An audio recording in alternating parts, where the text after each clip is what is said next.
अल्लाह तो खामाओ मिट्टी माथे लाया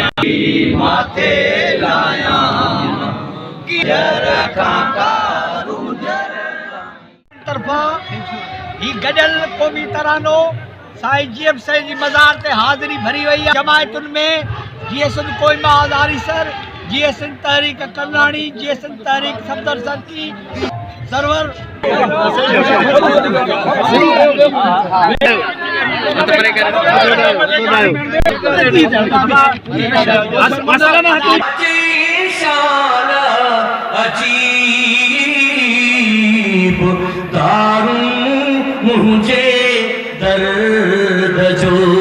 साईं जेम सैयद जी 115वीं सालगिरह जो जलसो SUP पारां सैयद जलाल महमूद शाह जी सदारत में सन में थियो।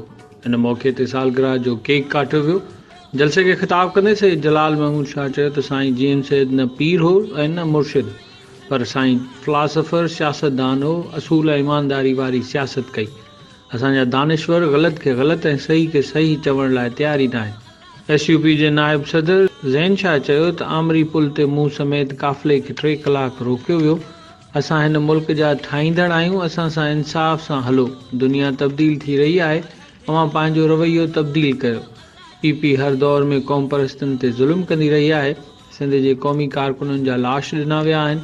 PP वारनि सिंध जे क़ौमी कारकुननि जा चिचड़ लाश ॾिना आहिनि। रोशन बुर्डे चयो त PP हुकूमत जमहूरियत जी दावा करे थी, पर सन में सालगिरह में ईंदड़ काफ़िलनि खे रोकियो वियो आहे। जस्टिस रिटायर्ड वजीहुद्दीन चयो त सन में अहम नोयत जूं ॻाल्हियूं थियूं आहिनि। जेम सैयद जो पाकिस्तान ठाहिण में जेको पार्लियामानी किरदारु रहियो उन जो ज़िक्र न थियो आहे। जेम सैयद पाकिस्तान जे बाननि मां हो। सिंध में जेम सैयद जी लेवल जहिड़ो लीडर न हो। सिंध ऐं बलूचिस्तान में धारियुनि जी आबादकारी सबबि उन्हनि खे अक़लियत में हुजण जो ख़ौफ़ आहे। इन करे मुल्क में आइनी तौर ते इहो ख़ौफ़ ख़तमु करणु घुरिजे। जीअं दुबई में को बि ॿाहिरियों माण्हू शहरियत वठी नथो सघे। अॻूणो सेनेटर ऐं नेशनल डेमोक्रेटिक पार्टी जे सरबराह हई बलोच चयो त सिंध जे माण्हुनि जी सुजाॻी सां असां बलोचनि खे हौसलो मिले थो। सिंध ऐं बलूचिस्तान में लापता माण्हुनि जो साॻियो मसइलो आहे। अवामी जमहूरी पार्टी जे सदर विष्णुमल चयो त सिंध में क़ौमी शऊर साईं जेम सैयद ॾिनो। असांखे पंहिंजी धरती ते यरगमाल बणायो वियो आहे। क़ौमी अवामी तहरीक जे जनरल सेक्रेटरी अनवर नूहानी चयो त सैयद जी सालगिरह सिंधियुनि जे लाइ ईद जो ॾींहुं आहे। पाकिस्तान में दलालनि ऐं लुटेरनि जी हुकूमत आहे। PP दरिया ते डैम ठाराइण वारी पार्टी आहे। इन मौक़े ते SUP लेडीज़ विंग जी सदर वकील साइमा अबड़ो ख़ासि कैली पिणु ख़िताब कयो। शाइर मीर मोहम्मद पीरज़ादे जी वफ़ात ते 1 मिंट जी ख़ामोशी कई वई। इन मौक़े ते करारदाद पास करे घुर कई वई त 1940 जी करारदाद तहत मुल्क खे हलायो वञे। मुल्क में एहतिसाब जे अमल खे शफ़ाफ़ बणाइण लाइ करप्शन में मुलविस सभिनी किरदारनि खे कानून जे कठेड़े में आणे सिंध जी लुटियल नाणे जी वापसी खे यकीनी बणायो वञे ऐं सिंध में पाणी जी वर्छ मुनसिफ़ाणी बणाई वञे। सिंध में ॿाहिरां आयल गैर मुल्की धारियुनि खे आबादी खे रोकण जो मुतालबो कंदे अॻवानी बंगाली ऐं बर्मन समेत गैर मुल्कियुनि जा शनाख़्ती कार्ड रद्द कया वञनि। सिंध में खंबे गुम कयल सियासी वर्कननि खे कानून मूजिबि अदालतनि में पेश करण जी घुर कई वई। GSN क़ौमी महाज़ बशीर साईं जेम सैयद जी मज़ार जे सैरांदी खां जलसो कयो। सालगिरह जो केक काटण खां पोइ तरानो पढ़ियो वियो। इन मौक़े ते जस्कम चेयरमैन सनान खान कुरैशी 2019 जे साल खे साईं जेम सैयद जी सालगिरह तौरु मल्हाइण जो ऐलान कयो। इन जो सॼे साल खे जेम सैयद जी फ़िक्र खे फैलाइण तौरु मल्हायो वेंदो। साईं GM सैयद जो फ़िक्र अदम तशद्दुद वारो आहे जंहिं ते असां ऐं असांजा कारकुन अमल करे रहिया आहिनि। इन बावजूदि असांखे साईं GM सैयद जी सालगिरह जी ख़ुशी वारे ॾींहं ते जलसो करणु न ॾिनो वियो ऐं सन तरफ़ ईंदड़ कारकुननि जी रस्ता रोक कई वई। हिकु हफ़्ते खां कारकुननि जे घरनि ते पुलिस ऐं कानून लागू कंदड़ चढ़ायूं करे रहिया आहिनि। असांजे कारकुननि खे हिरासत कयो वियो आहे। इन बावजूदि कारकुननि बहादुरी जो मुज़ाहिरो करे ॾुखे वक़्त में सन पहुची सालगिरह में शिरकत कई आहे। GSN लिबरल फ्रंट साईं GM सैयद जी 115वीं सालगिरह जो जलसो कयो। इन मौक़े ते नवाज़ ख़ान ज़ोर चयो त 2019 वारे साल खे सिंधु दरिया जो साल करे मल्हायो वेंदो ऐं 14 फरवरी वारे मोहबत जे ॾींहं खे दरिया सां मोहबत तौरु मल्हायो वेंदो। सजावल पुल ते अहिड़ो ॾींहुं मल्हायो वेंदो। हिन वधीक चयो त साईं GM सैयद मुफ़क्किर हुअण सां गॾु अमली सियासतदान हो। हिन तारीख़ ते अणमिट असर छॾिया आहिनि जंहिं करे खेसि सदियुनि ताईं यादि कयो वेंदो। हिन चयो त सिंधु दरिया ते बादशाह डैम समेत को बि डैम क़बूल न कयो वेंदो। इन मौक़े ते मोहम्मद अली ख़ुश्क, वकार अली चोलियाणी ऐं ॿियनि पिणु तक़रीरूं कयूं। GSN क़ौमी महाज़ आरीसर सालगिरह जो जलसो कयो जंहिंखे असलम खैरपुरी, अमीर आज़ाद पंवर, सरमद मीराणी, ग़ुलाम नबी कांगरो, गाज़ी ख़ान जखराणी, अशरफ लगारी, ताज जो ऐं ॿियनि ख़िताब कयो। इन खां अॻु साईं GM सैयद जी मज़ार ते हाज़िरी भरी तरानो पढ़ियो वियो। जलसे खे जसकम चेयरमैन असलम खैरपुरी ख़िताब कंदे चयो त एहलकारनि सन तरफ़ वञण वारनि रस्तनि खे कड़ो चाढ़े बंदि करे छॾियो आहे। साईं GM सैयद जा पैरोकार रुकावटूं तोड़े पहुता आहिनि। सिक्योरिटी एहलकारनि ऐं पुलिस कारकुननि ख़िलाफ़ ऋण ॿारे ॾिनो आहे। साईं GM सैयद सिंध जे हक़नि जी ॻाल्हि कई। GSN सफ़दर सरकी सन में सालगिरह जो जलसो कयो। इन मौक़े ते डिप्टी कन्वीनर फताह चने चयो त साईं GM सैयद जी सालगिरह जे मौक़े ते रस्ता रोक कई वई। इहा खुली दहशतगर्दी आहे जंहिंजी मज़म्मत कयूं था। असांजे पुरम जलसनि खे रोकियो वियो आहे। सभिनी रुकावटुनि बावजूदि साईं जी फ़िक्र खे हर हंधि पहुचायो वेंदो। हिन चयो त असांखे जामशोरो रोड जे टूल प्लाज़ा ते रोकियो वियो पर असां उन्हनि जे रोकण वारी कार्रवाई खे टोड़े सन पहुता आहियूं। हिन मौक़े ते रहमान जतोई, गदा हुसैन गंगो, नसीर मंगी ऐं ॿियनि पिणु तक़रीरूं कयूं।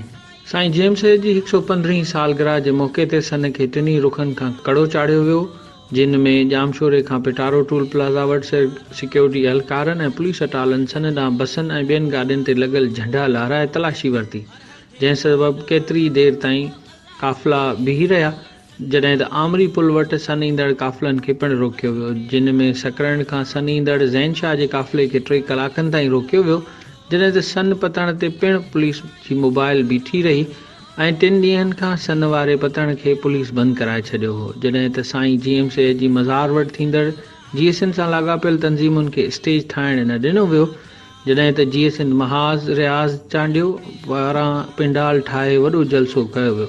अहिड़ी रीति GSN क़ौमी महाज़ बशीर कुरैशी, GSN क़ौमी महाज़ आरीसर, GSN liberal front, GSN Tehreek Safdar सरकी ऐं GSN महाज़ पारां धार जलसा कया विया।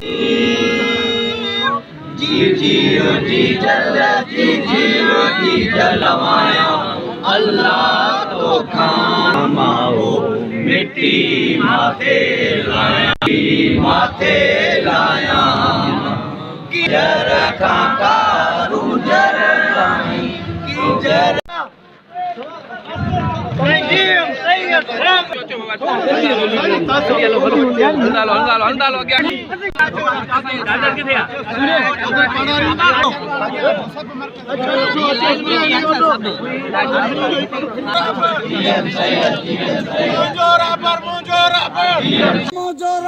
GM सैयद जैसी चंद्र सितारा रांदा सैयद तुझा नारा रांदा जैसी चंद्र सितारा रांदा सैयद तुझा नारा रांदा तुझा रबर मुझा रबर नारे सैयद नारे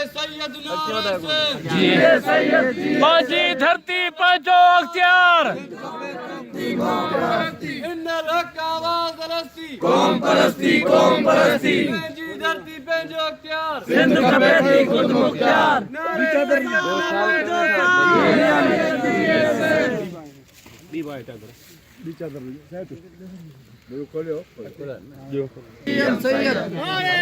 नारे सैयद जी सैयद थोड़ा खोलो मुझे रबर GM सैयद मुझे रबर शान अजीब दारुं मुझे दर्द जो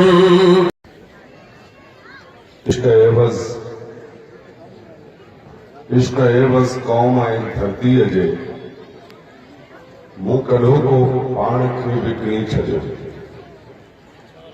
इश्क एवज़ कौम ऐं धरतीअ जे मूं कढो को पाण खे विकिणी छॾियो। जे मुनाफ़िक थियां त चइजो थुक अथई सिर डुबाईअ जो कोई लुड़ी छॾियो। अॼु जंहिंजे कैफ़ियत मां गुज़री सन पहुतो आहियां, मूंखे लॻे थो तव्हां बि उन कैफ़ियत मां ज़रूरु गुज़रिया हूंदव ऐं ज़रूरु किथे न किथे गाॾियुनि जूं पटकनि जूं खीसनि जूं झड़तियूं ॾियारियूं हूंदव। इहे झड़तियूं असां खां बि वरितियूं वयूं आहिनि।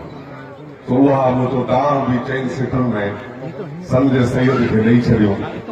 पोइ हाणे पाण ॼाणे चाचो हफ़ीज़ कुरैशी चवंदो त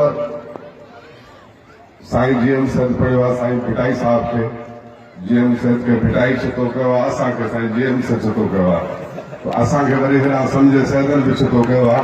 सो दाना खणी ॾियूं था त बाबा असां सां हीअ हालत अथव। ओ जीएम तुंहिंजी नगरीअ में, ओ जीएम तुंहिंजी नगरीअ में अॼु कीअं हलाए पहुतो मां। ओ जीएम तुंहिंजी नगरीअ में अॼु कीअं हलाए पहुतो हां। बस साह सुकाए पहुतो हां ऐं कंध निभाए पहुतो हां। ओ जीएम तुंहिंजी नगरीअ में अॼु कीअं हलाए पहुतो हां। बस साह सुकाए पहुतो हां ऐं कंध निभाए पहुतो हां। ईअं गर्मी या अफ़गाननि खां या धारियुनि खां न पुछा थिए थी। ईअं गर्मी या अफ़गाननि खां या धारियुनि खां न पुछा थिए थी। जीअं आऊं डिबाई संदई ते पटको लहराए पहुतो हां। यकीनन हिन सुतल शींहं ते पहुचंदी। न देस लाइ कुछ करे ॿुधी बि छो नथो मरे। सो पक रत खार वा गद्दार वा ऐं डुकी डुकी हुतां भॼे ऐं साह सिंध में खणे। डुकी डुकी हुतां भॼे ऐं साह सिंध में खणे। उञो बुखियो कुदे हिते ऐं पिड़स जा गुण गणे। कुते जियां लके लुॾे सो बि इज़तदार वा गद्दार वा। न देस लाइ कुछ करे भुली बि छो नथो मरे। तेल गैस सोन जा धणी थिया परावा फर। तेल गैस सोन जा धणी थिया परावा फर।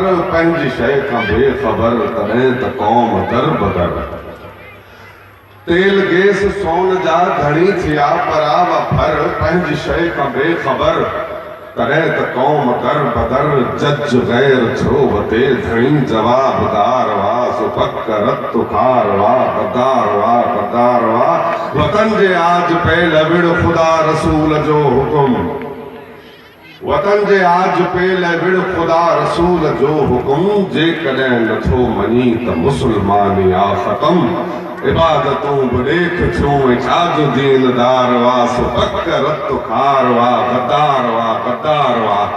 देस लाइ कुछ करे भुली बि छो नथो मरे। ऐं रत सत सिंध तां डिबाई घोर थी वञे। रत सत सिंध तां डिबाई घोर थी वञे। भाग्य थी वञे चोर थी वञे।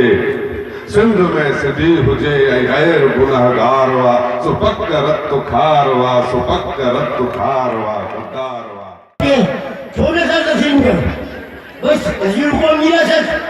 बलोच की कौम है, सिंधी की कौम है, पश्तून की कौम है, सराइकी की कौम है, पंजाबी की कौम है। कोई के छोटे बन गया। या इतना असेंबली वाइन पार्लियामेंट है। बेख्तियार रबर स्टैंड अभी आजाद में है। मीडिया आजाद में है। कोई पॉलिसी नहीं है। एरा निभागा बैठा है। समझो वक्त खान उम्र में घूमू लूटमार में घूमू अरबा घर बार क्या होटल तो हो खाई वो हमी के चोर दो आने सब जगह जितना सब रहे सब इतने हम औजार बिहारियों के जो अफगान रेफ्यूजीज यहाँ पर हैं कि जिसके नतीजे में जो बल्लोच आबादी है, ये जो सिंध की आबादी है, इसको माइनॉरिटी में कन्वर्ट किए जाने का खदशा है। कोर्टू जेसिताईं हया तो मुंहुं न ॾेई सघियूं हुन ते कंहिं 3 ॾाह खां हुनखे बंदि रखियऊं पर हू कोर्टुनि में पंहिंजी ॻाल्हि करण पियो चाहे पर जीअं ज़ुल्फ़िकार चयो इस्लामाबाद आहे गूंगी ॿोड़ी पर उते पाकिस्तान जूं कोर्टूं जवाबु ॾेई वियूं GM जो केस ॿुधण लाइ तयारु न आहिनि। इहो ई मामिलो आहे मजबूत तौर ते मोदी सिंध जो। जनरल सेक्रेटरी ने गुफ्तगू की, उसकी गुफ्तगू का जो इब्तदाई हिस्सा था वो बुनियादी तौर पर वो सवाल था जो जब से SUP या जलाल महमूद शाह साहब ने इस तकरीब को संभाला है तब से पूरी सिंध का वही सवाल है जो मेरे मुख्तलिफ दोस्तों ने अपनी तकरीरों में भी कहा कि हमें बताया जाए कि हमें कहाँ जाना है। हम विफाक की बात करते हैं, हमें दीवार से लगाया जाता है। Hakim Chandio, voice of Sindh, London, jam sorrow.